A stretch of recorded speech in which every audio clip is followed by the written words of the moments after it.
Black women aren't bitter. They're just tired of being expected to settle for less. Her outfit settled for less.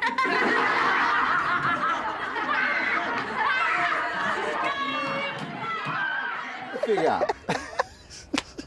I'll try to figure out how I want to start this. And so what really came to mind was, and I want to know. So I see you on social media, other shows, and people talking about it, commenting, you doing the same. What did it feel like the first night they were talking about you?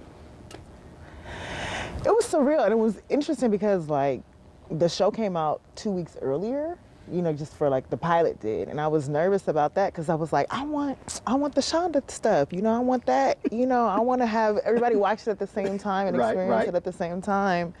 But even that early release and seeing people watching it and talk about it, it was nerve-wracking. I remember I was in New York at the time, and I was just glued to social media, like, what are people saying? What are people saying? Do they like, oh, she don't like it. She don't get it. You know, just going through it. And then the night it premiered, that was just something else entirely. Talk about the importance of right place, right people, right time. That is everything. Because this wasn't your first network deal. Mm-mm.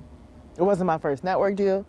It wasn't my first web series that popped off before the network deal. Like, it's always, you know, I'm very impatient and I can be impulsive. And so when things don't align with my timing, when I think they should happen, I get frustrated. And it's taken me so long to realize, like, just what you said, there's a time for everything. Sometimes you could be prepared all you want, but it's just the opportunity isn't there. Or sometimes you can plan and do all the things right and still get rejected. Someone might not understand your vision. And so for me, in some cases, that's consisted of being like, oh, you telling me no? Okay, well, I'm about to find this yes. Oh, you close the door? Well, I'm about to find this open door or make this door. But sometimes you just have to accept that it's just not the right time. And for me, that just involves creating another project or trying to find a different direction. Because I don't like hearing that. I don't like hearing no. I remember when you had the ABC deal and folks were hyped. I know, I was too. Then all of a sudden it doesn't materialize. Talk about that, because it's one thing to get the deal, but still not materialize into the project. Yeah, I wasn't ready. And it's in hindsight, it's 2020. I thought I was ready because I'd been working so hard and I was like, this is my shot. And I had, you know, a great group. I was working with Shondaland, and they were the most patient people ever, and in terms of helping me to transition from the web to television, because I had never written a television script before. But I think because it was my one shot, I was so eager to please that I lost my voice in the process, and I was just like, yeah, I'll make it work. Like network notes, yeah, I'll make it. And I didn't know what I was trying to say. So you lost you. I lost me because I thought this was my only shot and I needed to please. And I forgot like why I had been chosen to do this in the first place, that they wanted my voice. And so as opposed to saying and then being firm in my vision and knowing what I wanted to say in the first place, I think I was just easily malleable, and it showed. You know, what I turned in at the end just wasn't really me. And I was so devastated when they passed on it because I felt like I blew my chance. But timing, you know, when that door closed, HBO door opened, they were like, what do you have? And I vowed like, oh, I can't let this happen again. I gotta like, you know, I gotta know what I wanna say. I have to have my voice and make sure that voice is strong. I asked you this off air, so I asked you on. So I walk in, I said, no, actually I saw something, I'm like, you should drop some weight. I said, wait till I talk to her. So when we sat down, I said, what's your diet? You like, sex scene on TV? Yep. You know, we spent a lot of time in the writer's room. And the bedroom?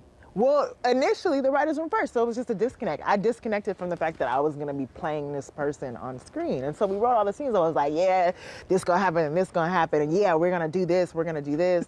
And then it got to the first day of shooting and I was like, oh wait, I'm doing this. And we wrote this scene and we were, that's me, this body about to be on screen? What? No. And so I had to like, I was like, I'm not going out like that. I'm not. And it's a different story when it's like you out there and people like, I'm already sensitive about my body in the first place. So to imagine, you know, millions of people seeing it, I was like, I just want to tighten up for me. And it had nothing to do with like, I've always, you know, I'm like Luther Vandross with my weight. You know, I go up and down, but to know that there are going to be eyes on you does a certain thing. What is the deal with this show where folks really get personal? I mean, I'm serious. I'm watching the show, and I'm looking at the comments, and folk were getting a little aggressive. They were getting real personal. I'm talking like it was my life. it was no. They were picking sides. No, I'm with the chick at the bank. Yeah. I'm going, y'all. It's fictional. Yeah, I know. Black folks were getting a little extra. But I loved it so much. You know, part of me, when they started getting personal, when people were calling me all type of B words in my mentions and the cheater, like just coming for me, I was like, hold up. But I didn't help the situation by also calling the character Issa, like we shared the name, and that was a big mistake. But I just... Thinking back, you were like, I should have called it Kim. Yeah. I should have. I think about that frequently, but it is what it is, and I'm like, it's about a character's growth at the end of the day. Like, the character's name, it ain't a biopic. It's not. But have you gotten folks, though, who think that this is actually your life story, 100%. and they roll up on you? Mad. I mean, someone was like trying to get my attention and was like, broken.